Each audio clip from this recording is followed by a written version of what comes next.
Welcome to the In Love with PMDD podcast. I am your host, Dr. Rose, your PMDD relationship psychotraumatologist. Before you ask what PMDD is, it is premenstrual dysphoric disorder. And if you're listening to this podcast, maybe you have PMDD or your partner has PMDD. It doesn't matter. I work with both individuals. And what I do is I give you my strategic trauma transformational tools that help you stop the monthly PMDD breakups, get rid of the stress, the arguing, and the fighting within your luteal phase and every other phase of your cycle. You are not alone in this. I have personally been suffering with premenstrual dysphoric disorder for over 19 years, and I'm here to give you tools on how to stop the monthly PMDD breakups. We got this. I love you.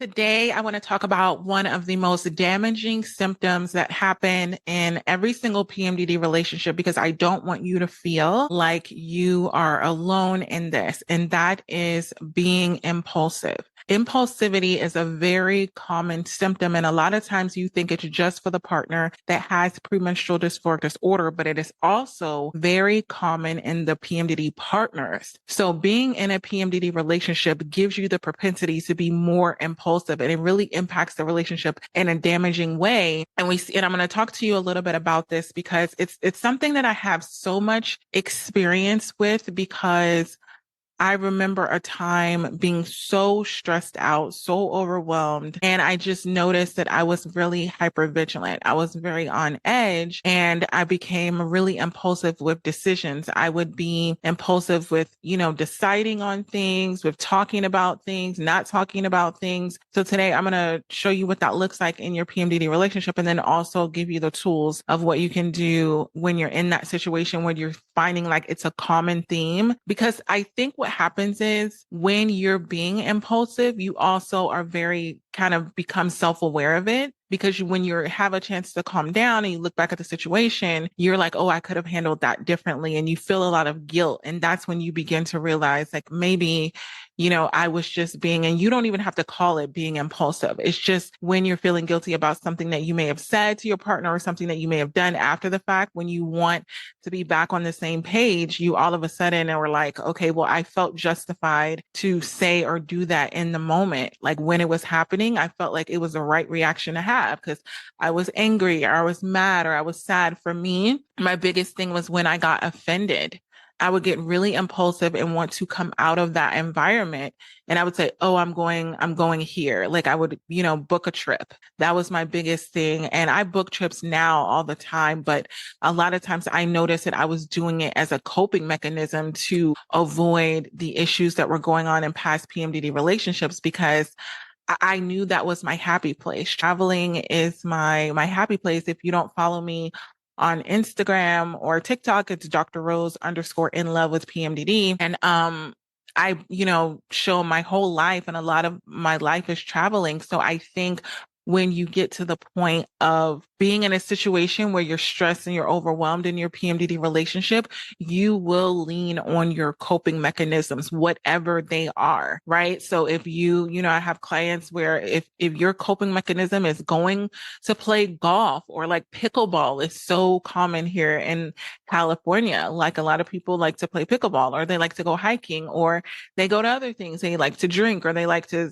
smoke or vape or whatever your thing is that takes the edge off and makes you feel like you're more in control of a situation. You will tend to do that when you're having these kind of impulsive moments. But let's talk about the individual that's suffering with PMDD first. Okay. So when you're in your luteal phase, a couple of weeks or a couple of days before your menstrual cycle, what I want you to understand about PMDD is it is a mood disorder. It basically messes with you having the ability to control your mood. Does it prevent you? And I want to be very clear. Having premenstrual dysphoric disorder does not prevent you from controlling your moods. What it does is it exposes you to more moods that you would have, such as irritability or offense or rejection and all of those things.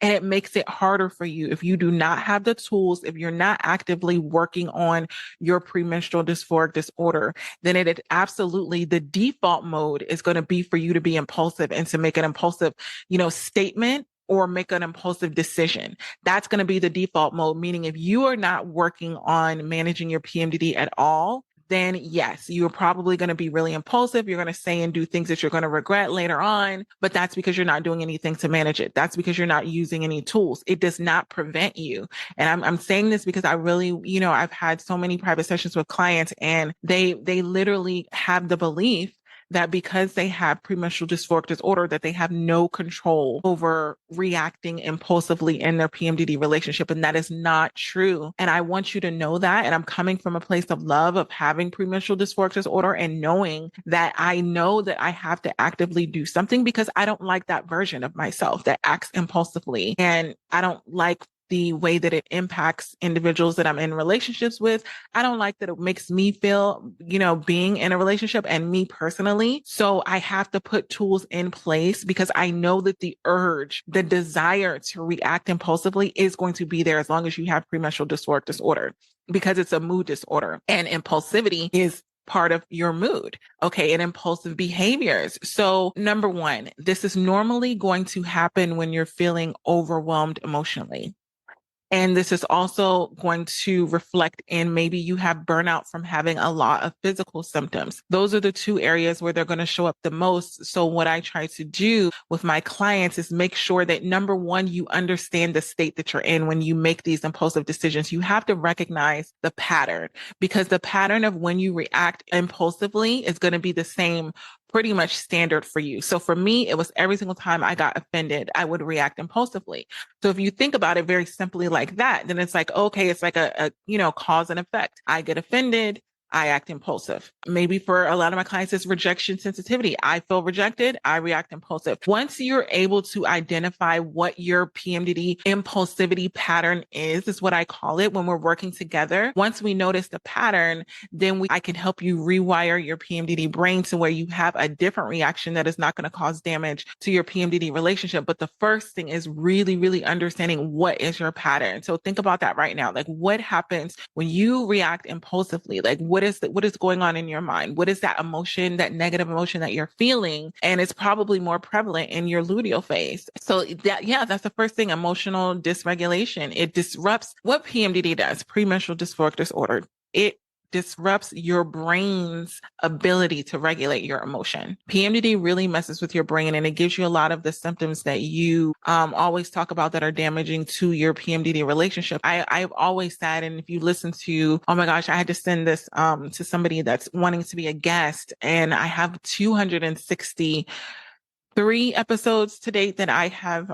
recorded so far over the last 4 years. And if you listen to one of the earlier episodes, I will literally tell you again and again and again that PMDD messes with your brain. And I genuinely feel that although there are physical symptoms that are horrible as well, like the fatigue and the night sweats, I will always tell you personally that I would rather go through the physical pain of PMDD than go to the mental pain, the pain on my brain. Like, this is why I work so much with myself and my clients on rewiring your PMDD brain, because that's the one that does the most damage in your PMDD relationship. If you just had fatigue or you just had certain things that are happening in your body, you tend to internalize that, meaning it doesn't really impact your partner that much if you're, feeling like you need to sleep a lot, or you're feeling like you don't have, the energy to do certain things. And it's harder for you to maybe like come up the stairs or certain things. Like, that's a physical thing. It's a very internal thing. Like, is that going to affect your mood? Yes. When those physical symptoms start to impact your mood, that's when it impacts the relationship.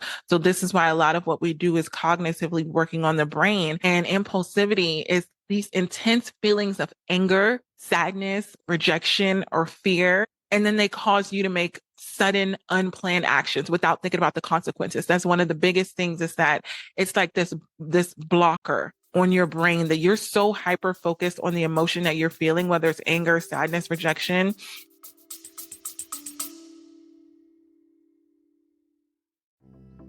If you're listening to this episode and you're thinking to yourself, Dr. Rose, my partner and I need these tools in our PMDD relationship.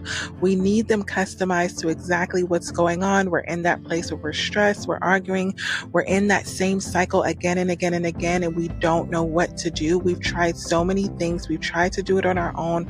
I don't want to continue another month, another cycle, going through premenstrual dysphoric disorder and having these fights and arguments. Honestly, I don't even know if we're going to make it. So if you're in this place and you're listening to this episode and everything that I'm saying is really resonating with you, and you know that you need the private session for the month of July, I am going to be launching a series called PMDD Freedom. If you use the code PMDD Freedom, you will get $100 off of my private sessions. Use the code PMDD Freedom. Go to inlovewithpmdd.com, put that coupon code in. You're going to get $100 off of the private sessions only for the month of July. I am announcing it right now, so feel free to go book up on the calendar. I am only doing this for the month of July of 2025. So I'll see you in our private sessions. We got this.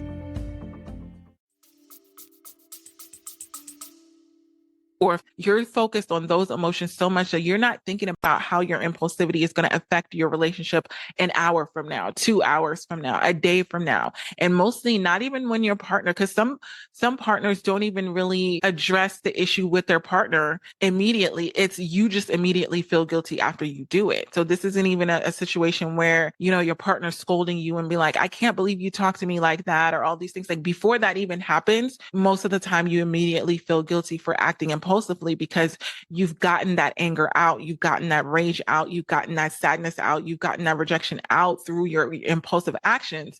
And then all of a sudden, when you come down from that high, then you feel really, really low and you feel like a monster and you feel like, I can't believe I said that. I can't believe I did that. Because a lot of times when you have that emotional dysregulation, you are acting out of character. So a person with PMDD might suddenly yell at their partner or quit their job over a stressful email. You know, you get an email that you don't like, and then all of a sudden you quit your job, and then you're telling your partner that you quit your job. And then that causes issues in the relationship.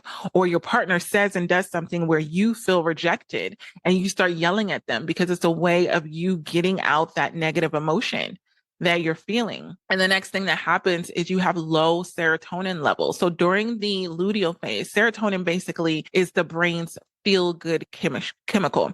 It's the chemical in your brain that makes you feel good, right? So that drops during the luteal phase. So however many days your luteal phase is, mine is right now, it's about 10 to 12 days. And that feel good chemical, the serotonin, which I love so much, it drops. And so what happens is low serotonin is strongly linked to impulsive behaviors during the luteal phase. This can look like PMDD rage. This can look like overspending. Like maybe you go into your luteal phase and then all of a sudden all of these Amazon packages start showing up. And then that creates a problem in your PMDD relationship. And then the next thing is, which more on the serious side, is the self-harm, right? Maybe you're doing something to harm yourself because of the stress and the overwhelm that you're feeling, and you're going to that sense of relief. So some PMDD sufferers, you know, some of my clients, they binge on food, on alcohol, and drugs impulsively during the luteal phase. If you notice that you have some habits, just think about that right now. Do you have some habits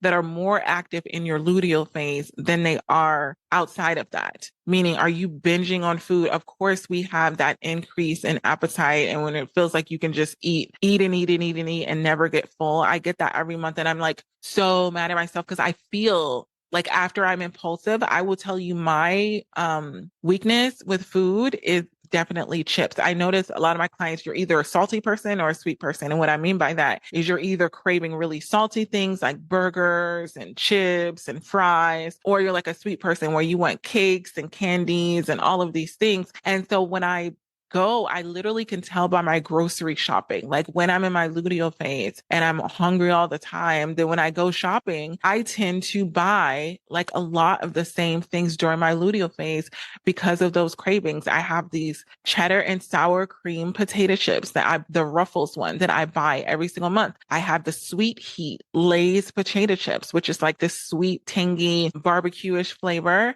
And then they came out with this new flavor of Lay's, which I'm like, why did they do that? I forgot what it's called. They said it was like a limited edition because it was Super Bowl, but then it's been months and months and months. I have to get the name of it, but it is like kind of like a sweet and tangy chip. So I know that I normally do that, and I do it impulsively because I'll go grocery shopping, put all of these bags of chips in my grocery cart, and then I'll feel horrible. Because a lot of times what happens is after you finish binging your food or whatever, you get inflammation in your body, right? Because a lot of the foods, whether it's sweet or salty, causes inflammation. When you're inflamed, your premenstrual dysphoric symptoms are worse. So then I'm like, oh my gosh, I can't believe, and it's almost like a monthly thing where I'm like, I can't believe I did it again. I can't believe I did it again because I never feel good about myself afterwards. I feel like, man, I feel worse. I feel sluggish. I feel lethargic. I feel like I've already gotten weight gain, but then it happens even more. So then you kind of think, well, I've already been eating. And like a lot of times you look bloated when you're in PMDD. And so you start eating because you're kind of like, well, what's the point anyway? Like I'm already gonna, look and feel like this. I might as well just get what it is that I'm craving and that I desire. Please tell me I'm not the only one. Like, please DM me. And because I know a lot of what I share on my luteal phase, I will be posting like my food on there. And then I'll have so many individuals that are suffering with PMDD that are like DMing me like, what kind of chips are those? Or what kind of food is that? Or because you're in that same place of wanting to do what I'm doing, and this is not something that I have mastered when it comes to being impulsive with the food, because a lot of times when you do it, and I have to catch myself doing it, and I'll give you the tools that I use for myself, but I have to catch myself because if I don't, I'm just going to continue to do the binging and it's not going to cause me any kind of satisfaction. It's almost going to cause me to feel guilty. And so I have to use the tools that I'm going to give to you today. So the next thing that can happen when you're being impulsive as the individual who has premenstrual dysphoric disorder is you get into that fight or flight activation. Why do we always talk about these fight or flight responses? It's a very common thing when it comes to PTSD, when it comes to stress, when it comes to trigger.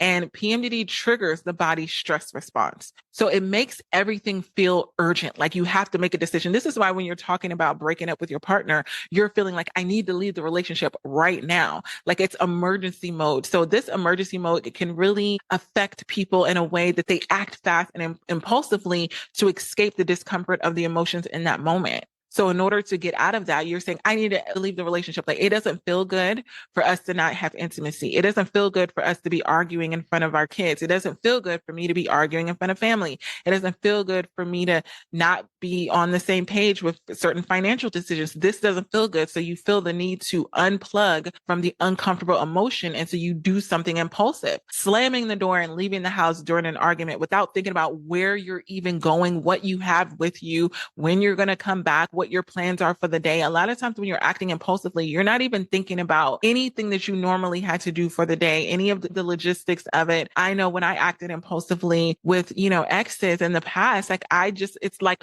the blinders were on. I literally could care less about anything else that was going on. I just knew that I needed to react in that moment to get that emotion out. And it was almost like the more I tried to hold it in, the worse the responses got, the more impulsive the decisions that I made.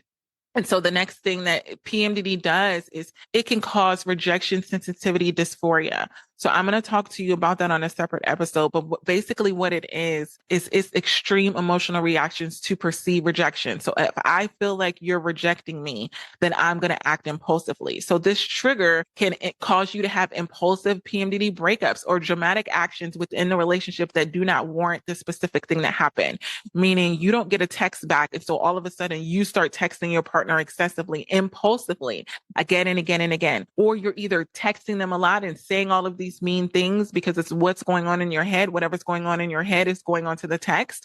Or you can block and delete your partner impulsively, delete them off of social media, take off the location off of your phone. You're doing it impulsively after they don't respond to a text quickly enough. You're feeling rejected because they didn't give you the reaction that you set the expectation for. And so as a way to not feel rejected anymore, you in turn block them so that you feel like you have more control over the situation, where it's not like they're rejecting you. You almost feel like you need to be in the place where I'm rejecting you. You're not rejecting me. because it takes away that rejection sensitivity dysmorphia that happens when you're in premenstrual dysphoric disorder, specifically in your luteal phase. And so the next thing that can happen is the need for immediate relief. So when you have extreme pain and suffering that goes on during the luteal phase, you are sometimes, and you get to the point, and I've been here so many times, where you are desperate for a quick relief from the emotional suffering that's going on in your PMDD relationship. You're so desperate. You're willing to do anything to not feel the way that you're feeling in your PMDD relationship, because you're recognizing how it's impacting every other area of your life. And you're like, I just need to get rid of this feeling. I don't want to feel like this, right? So it leads to impulsive behaviors that provide an instant comfort, right? Even if they cause long-term harm, you want that immediately. I don't want to feel like this anymore. What is something that I can do? So an example of this is spending money impulsively.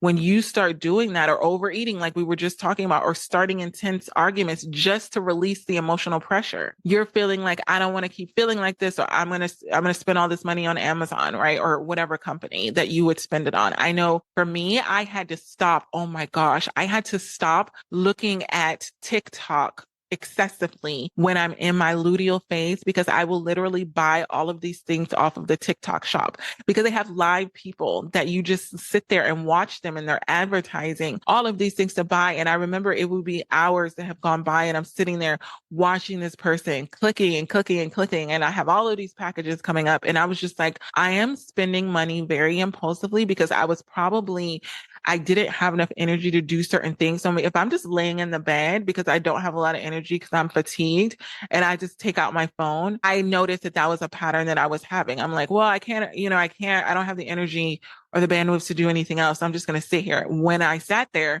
I spent so much money. Did I need all of the things? No, but it literally gave my mind a mental break from the suffering that I was going through. I was suffering with PMDD symptoms. I was suffering with fatigue. And honestly, sitting there watching all the people on TikTok and engaging, like, it gave me that feeling of that I was doing something, even though I really wasn't doing anything except for spending money.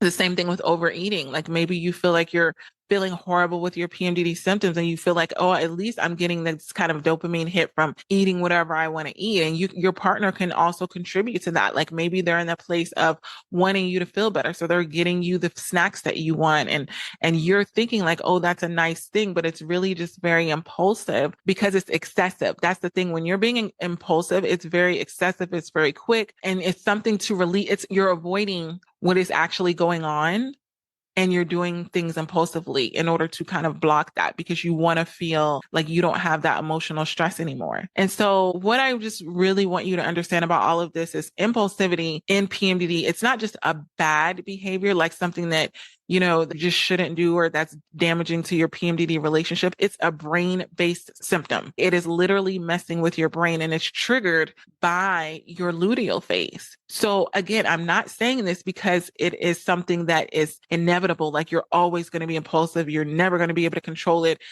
This is not an excuse to tell your partner that, oh, impulsivity is a symptom of PMDD, so you just need to get over the fact that I'm acting impulsive and just kind of like move on with it. If you want to be with me, then you have to be with the impulsive version of me. This is not what I'm saying. I'm saying you need to be very aware that this is a trick of PMDD that's going to happen every single month until you start to use the tools to counter that. And so what I want you to do right now is to really think about what is the patterns that you're having when you're feeling like you want to make the impulsive decisions.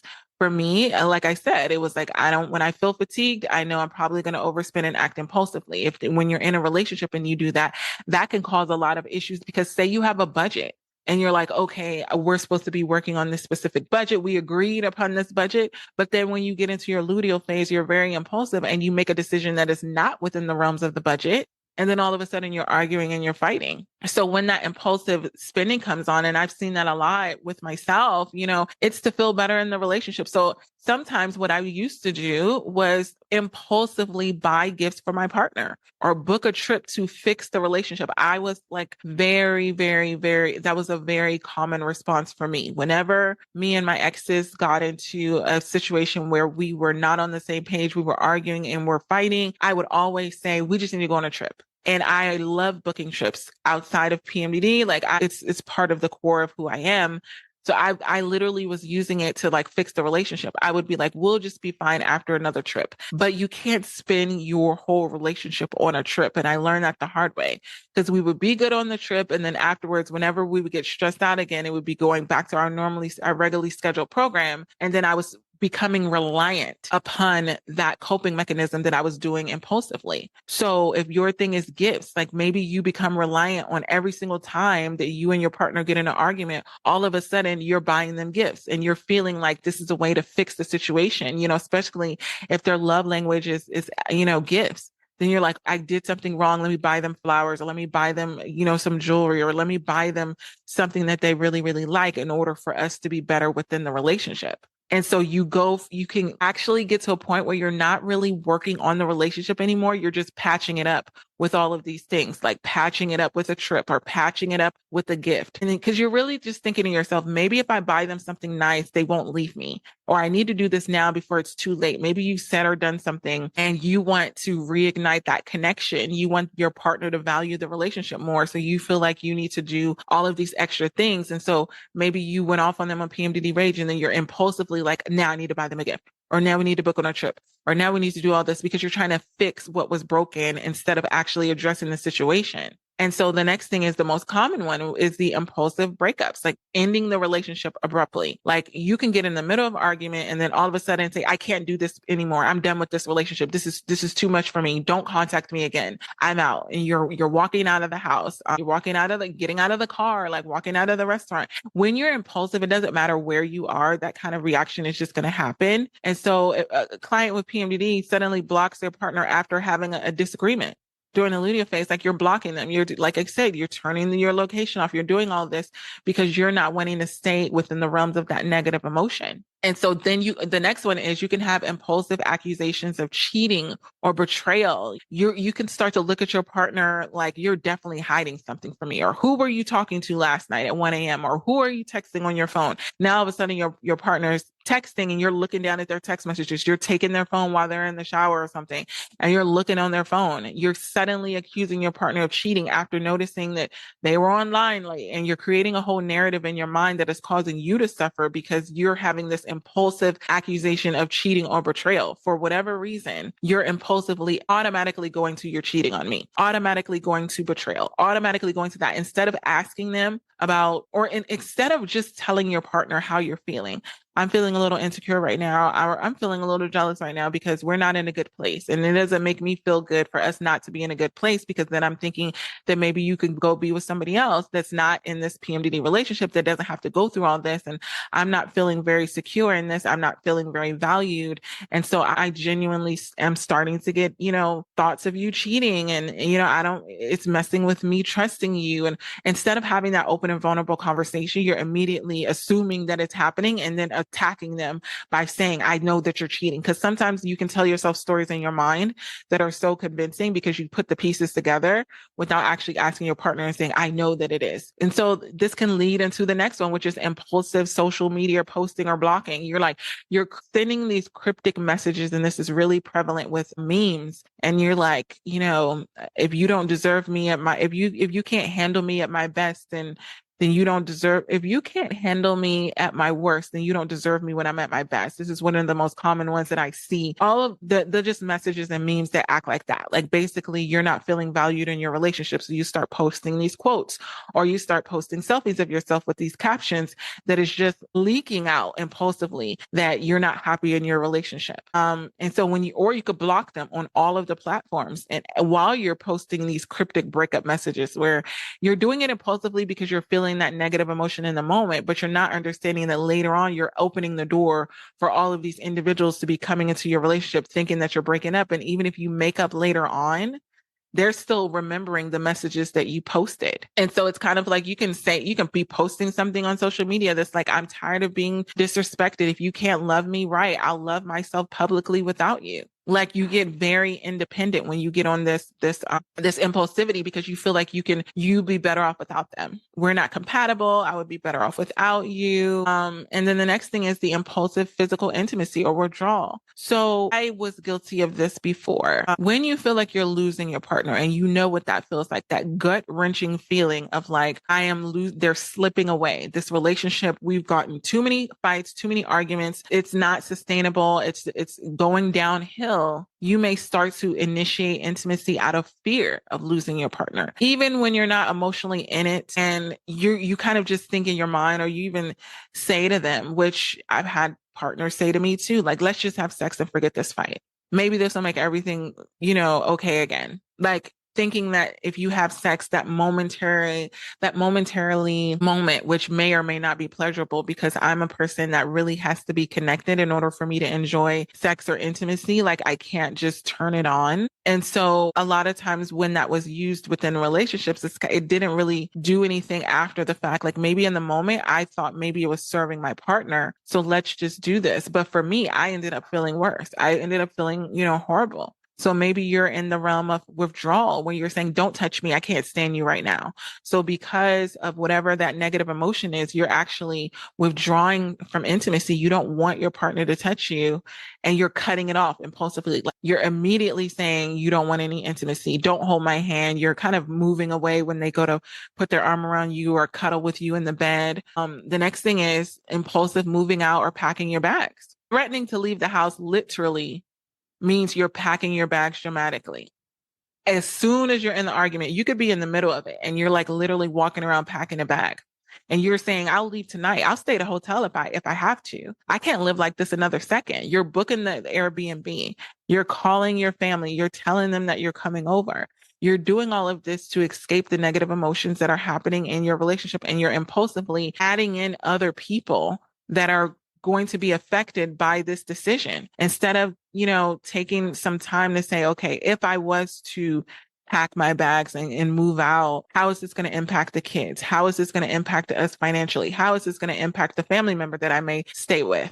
Like those are the kind of decisions that are made out of, I don't care about anything else. I just need to get out of here. I can't live another second like this. Like this is the impulsivity. And the next thing is if you're married, maybe you have an impulsive decision about divorce. Like literally, maybe we should just get married already, right? Like you're saying like, hey, maybe we should just get divorced before we waste more time. So this is what I mean. It can go both ways. If you are in the middle of an argument and you're not married, right? You're not married, you're just dating. You may say within the middle of the argument, you know what? Maybe we should just get married. Maybe we should just get married and just, maybe this wouldn't be an issue if we were married already. So then you start to project that maybe marriage is the issue. Maybe the reason why you're fighting and you're talking about all these things is because you're not married.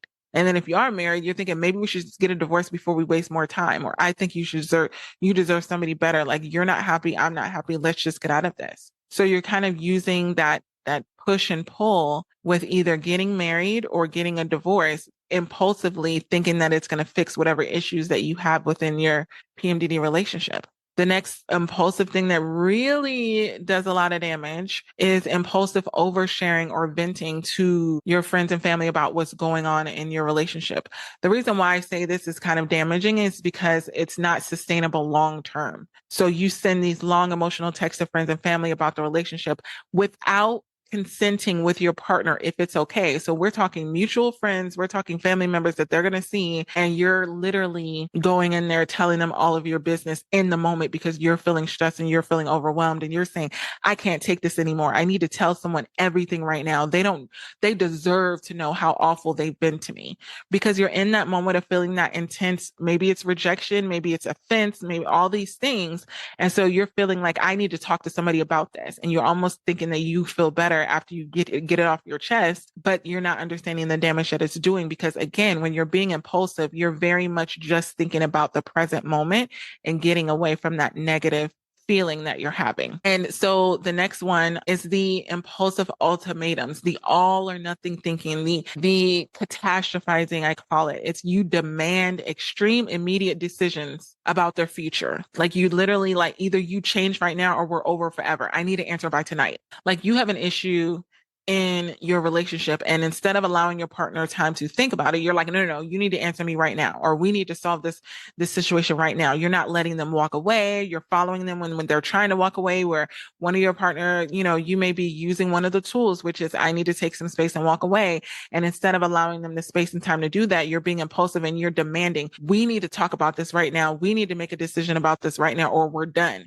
If you walk away from me again, we're done. And I see this very common because they'll be like, Dr. Rose, like I tried to use one of your tools, which is taking some space and walking away.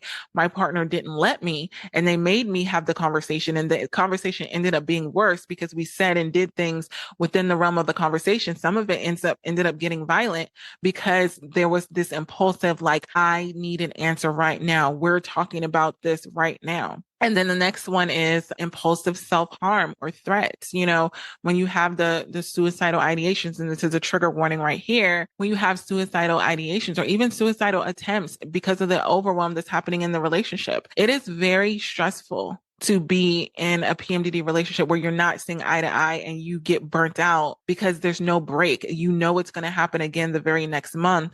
And so you may feel so overwhelmed and saying, like, if you leave me, I don't know what I'll do. I can't survive without you.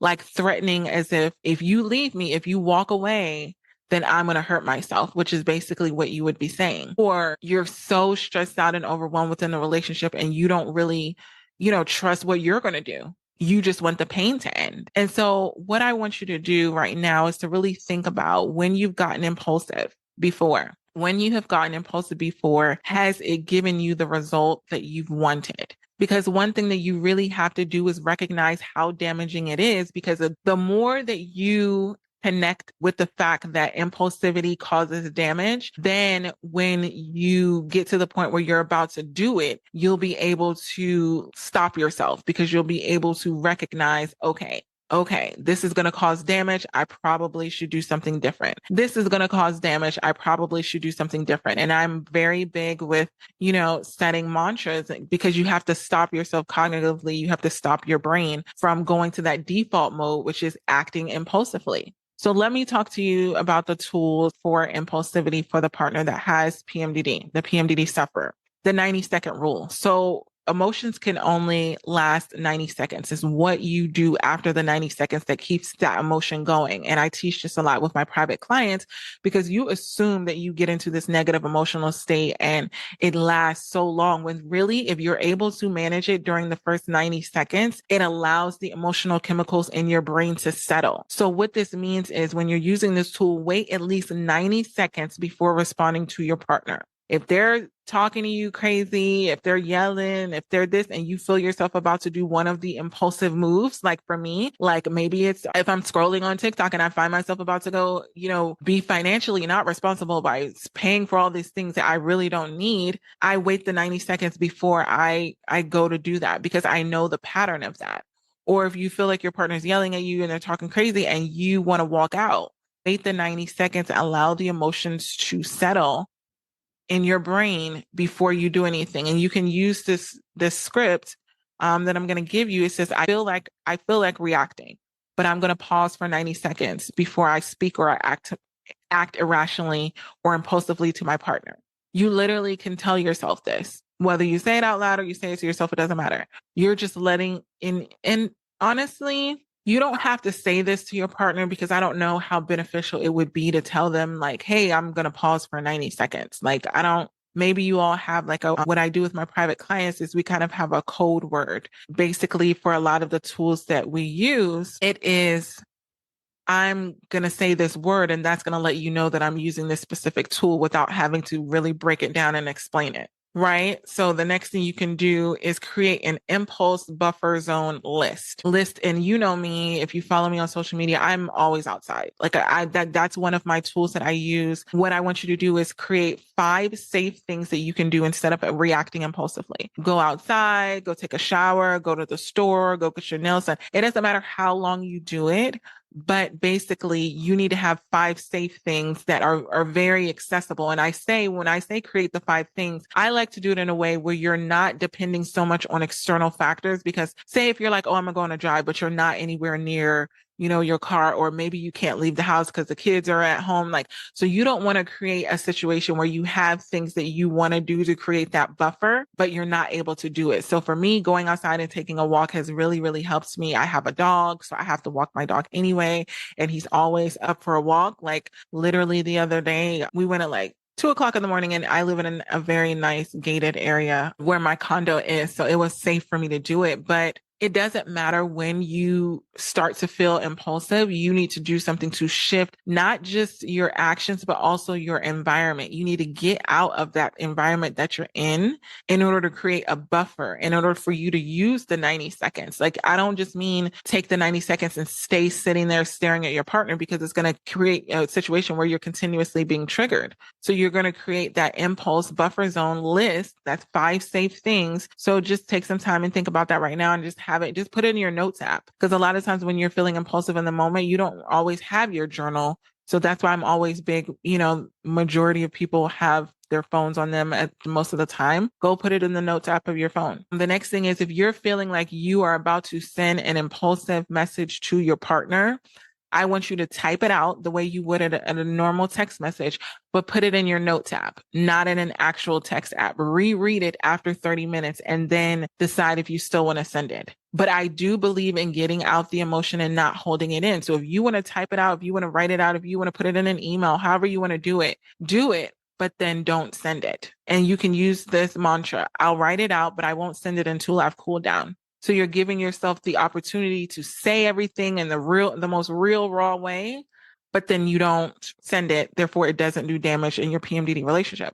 The other one is the PMDD safe word with your partner. I talked about those a lot. Just don't do anything super generic like time out or let's pause or something. Like, please don't do things that are not in alignment with who you are and how you would normally speak, because I want this to be a natural thing and not something that's super like woo woo, because then your ego is going to be like, that's not even going to work. Like, that's so stupid, blah, blah, blah. Like, for me, one of the mantras that worked really, really well for me when I'm feeling about being impulsive is, I always say it, and I think I've said it on a couple of episodes now. I've been intertwining my mantras on here. And I say it all the time. I say, that's a scam. Whenever PMDD is doing something to trick my brain, I literally say that's a scam. And it helps me rewire my PMDD brain, because I no longer believe what's going on. And when you have premenstrual dysphoric disorder, what you believe is going to impact your mindset. What you believe, what you think about is going to impact your mindset, which is going to impact your emotions. So if you buy into whatever it is, maybe it's a rejection sensitivity and you're starting to feel rejected. If you buy into the fact that your partner is rejecting you, then you're going to get that emotion. If you don't want to get that emotion, don't lean into the thought. So as soon as the thought comes, just say that's a scam, right? The next thing you can do, one of my yogi friends taught me this one, is grounding, right? The 5, 4, 3, 2, 1.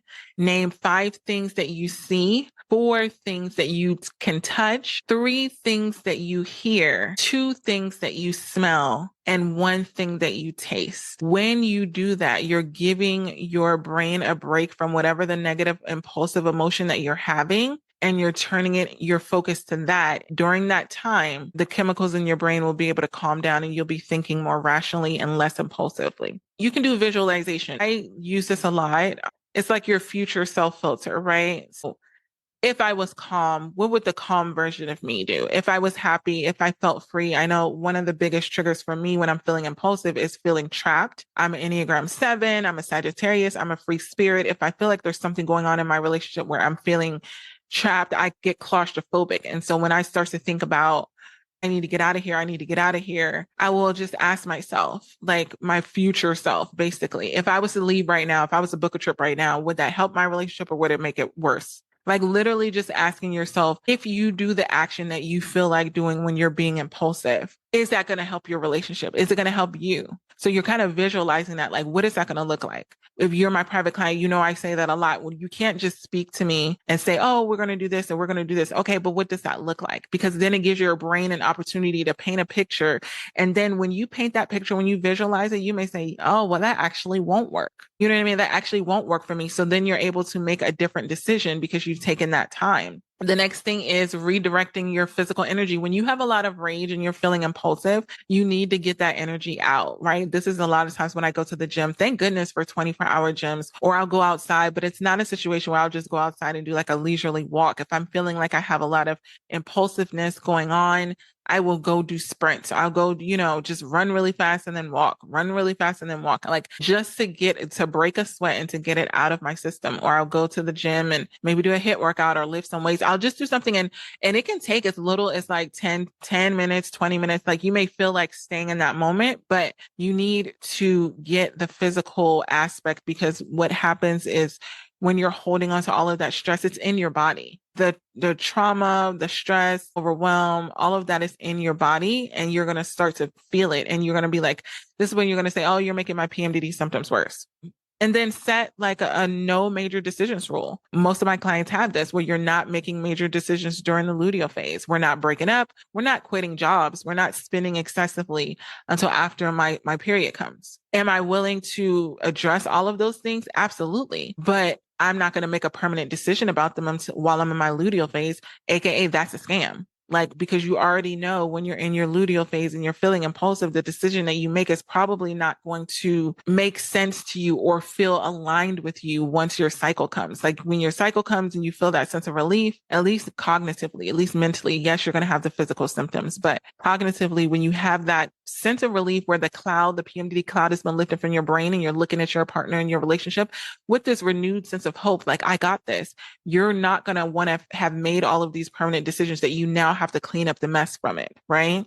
You're not going to want to have to clean up the mess from the decisions that you made and when you were in a state that you just wanted to get out of it, right? You wanted to get out of the negative emotion. So this is what your partners can do. PMDD partners, this is for you now. Okay. So these are the tools for the partner. Before responding, say you got this text message from the individual, your partner that suffers with PMDD, and they're saying mean and nasty things. Like, let's just be honest. Let's be real. There's a lot of mean and nasty things that can be said via text message when you guys are arguing. I want you to wait 10 minutes before you text back. I know a lot of times you have your read receipt on, so the partner may have seen that you can see. So that creates an issue. I know for me, what I used to do is I wouldn't click on the message. If I knew that I was in that state of being impulsive and all the things, I wouldn't click on it, because I don't want to create a read receipt if I have that on and then my partner see that I'm not responding, and then that causes a deeper issue. If I know that I'm feeling impulsive because we've been fighting or arguing and all the things, I wait 10 minutes. And, a mantra that you can use for this one is, I care about us more than this argument, but I need 10 minutes to think about it before I reply. I need 10 minutes, 15 minutes, 20 minutes. Like, this is what you're saying to yourself. I need some time before I reply, because I already know, thinking about future self, I already know if I was to respond right now, the things that have you ever done that where you literally thought about what you were going to say to your partner, like in your mind, and then you're like, that was harsh. Like before you even sent it, like you have the awareness of like, I'm going to tell them this. And then you're like, dang, that was nasty. And then if you don't do it, you're going to be very proud of yourself that you didn't fall for that trap. Because then when you're texting, the thing about texting is you can always pull up a text later on. So it's one thing that can keep arguments going on, because they'll be like, after you're finished being impulsive, for the individual that doesn't have PMDD, you may say, I never said that to you, because you're not feeling like you're in that state of those emotions. But what can they do? They can pull up this text message and say, look, you said it right here. Look what you said. And then they'll start screenshotting it to you and sending it back. And then it's going to cause the argument to be even worse. And so if you never send the text, you won't have that proof that's sitting there later on when you're in the middle of an argument, or even trying to repair an argument. So the next one is name it to tame it. So if you're the partner, I want you to name whatever emotion that you're feeling. I'm feeling angry. I'm feeling pissed off. I'm feeling sad. I'm feeling rejected. I'm feeling hopeless. I'm feeling whatever. You're saying what you're feeling before acting on it. So I'm feeling blank. Acting on it might make it worse. I'm feeling pissed off. So acting on feeling pissed off is probably going to make our relationship worse. That's the mantra. I'm feeling pissed off. Like, be honest with how you're feeling. Don't try to deny it. Don't feel like, oh, I got it. Or, a lot of times, how many times have you gotten into a situation where you're like, I can talk about this? Like, you feel like you're capable of talking about a situation calmly, but then you end up talking about it and you end up going off and then you regret it later on and you're like, I should have never brought it up. Yeah. If you give yourself that mantra ahead of time and just say, hey, I'm feeling like this. I'm not feeling good about this situation. I'm feeling betrayed. I'm feeling like I'm getting the short end of the stick. I'm feeling like I'm not understood. My needs aren't met. If you're feeling like that, then acting on it right now may probably make it worse. And I'm not going to get my needs met by acting impulsively right now. The next thing you can do as a partner is have a physical exit strategy for overwhelming situations. And has to be something that you agree on. So you can say, I need to step away for a few minutes so I can show up calmer. Like right now, I've said this before, where I've told partners to say this as well. And it's really actually works. And it's like, I love you too much to stay in this situation because I know what I could potentially say might hurt you. And I don't want to hurt you any more than you're already hurting right now. Like I see that you're hurting right now and I'm sorry for my part in it. I just need to take some space right now because I don't want to make it worse. I'm going to be back in like 30 minutes. Can you please do that for me? Can you just give me 30 minutes so I can regulate myself right now or calm down, like however you speak. And then that gives you the space and time by validating how they're feeling, taking accountability and responsibility for your part in it and saying like, hey, I don't want to make things worse for you. Like, I already know I probably hurt you when I said this or I did this, take accountability, and I don't want to make it any worse. Can you please just give me a couple minutes so I can make sure that when I come back, that I'm giving you the respect that you deserve, right? When you approach it that way, it's way better than just, walking off and then them never knowing when you're coming back. So the next thing is you can use an anchor statement. This goes back into the grounding that you can use for the partner. This isn't personal. It's the PMDD. And this doesn't mean it's an excuse. But when they're reacting in a certain way, in order for you to not internalize what they're saying and doing, you can just say it's PMDD or this is a scam or whatever your mantra is, where you're calling out the behavior and saying it's premenstrual dysphoric disorder. My partner, a lot of times what can help is showing some level of sympathy or empathy. Like my partner's really suffering in their luteal phase right now. They're really suffering with PMDD right now. They don't really mean this. I'm pretty sure we're going to talk about this later on and get this all sorted out. The next thing is accountability check-in, right? This is when a lot of times when you're feeling impulsive, my private clients will reach out to me and send me an email or book a session to really, if it's like a situation that they really need to work through it. Having that level of accountability was saying, I need to process what has just happened before I do damage to my relationship is so valuable because I do not believe as a partner that you should be neglecting yourself for the sake of the PMDD relationship. And I do not believe that you should be in a situation where you don't have anyone to talk to about a strong, emotion that you're having within your PMDD relationship. So when you need to come in and do a session to really work through that, it's better to do that with me versus doing it a lot of times with your partner because you may say or do something that you may regret later on impulsively because you're in that moment where you're seeing a situation a certain way. And what happens is when we go on the private session, I'm able to give you some insight into the situation from a partner, from an individual's perspective of someone who has premenstrual dysphoric disorder, and then give you the tools of what you can do based off of the emotions that you're feeling. So when you do interact with your partner, it's not in a damaging way. And so you can also do the post-cycle perspective. Like basically, once, my partner gets out of PMDD, what do I want that to look like? This really helps because you don't like where things are right now in your PMDD relationship, maybe in the moment. But if you're like, hey, when she goes into her luteal phase, like, I want our relationship to look like this. Well, if you want your relationship to look and feel a certain way, then are your actions when you act impulsively, is it going to give you the result that you want or is it going to make things worse? Right? The next thing is you can do, hopefully you're tracking your partner's cycle. I know things can get tricky if they have perimenopause and it's very sporadic. And when I say tracking, I don't mean you put it on your calendar and you say, these are the days that you're in PMDD. These are the days that you're not, because our cycles can fluctuate so often that you don't want to get too rigid. Like I've been in that situation before where partners are like, it's the 20th of the month. Like you're supposed to be in PMDD where I wasn't in PMDD yet. But because it was the 20th of the month, they were like assuming, no, but it says, and it's like, you cannot be that rigid. Our bodies don't work like that. We have a lot of ebbs and flows. And so based off of the stress that's going on in our lives, our cycle might change. So I would say when you're tracking your partner's cycle, make sure that you're asking them in a nice, non-critical way. How are you feeling? Are you in your luteal phase? Getting that confirmation before you start assuming that they're in PMDD. So what I want you to just recognize from this whole episode is, for the individuals that are suffering with PMDD, impulsivity comes from intense emotions, right? Like the PMDD rage or the panic. For the partner, impulsivity comes from getting defensive, from feeling burnt out or feeling helpless in your PMDD relationship. So if this is something that you know that you need help with, I have designed something for you that is really going to help you break down all of these tools that I've been teaching you, and it's going to help you just put them into play. It's called Pause the PMDD Panic, your impulse control worksheet. What this guide is going to do is give you the tools, and you can customize it to the patterns that you're seeing. When, like I said, when I'm offended, this is when I'm impulsive, right? So it lets you work through it, and it lets, for the partner that has PMDD and the partner that doesn't have PMDD.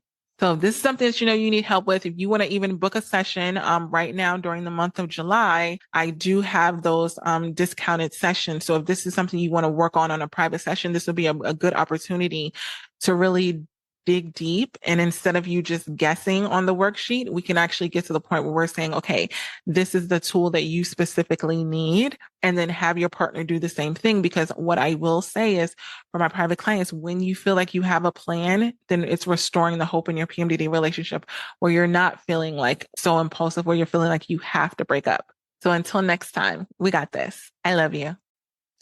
I hope these PMDD trauma transformational tools in this episode today helped you and your PMDD partner. If you're listening to this and you know that you need help further, you need customized PMDD relationship advice, go to inlovewithpmdd.com, get those counseling sessions. And until next episode, we got this. I love you.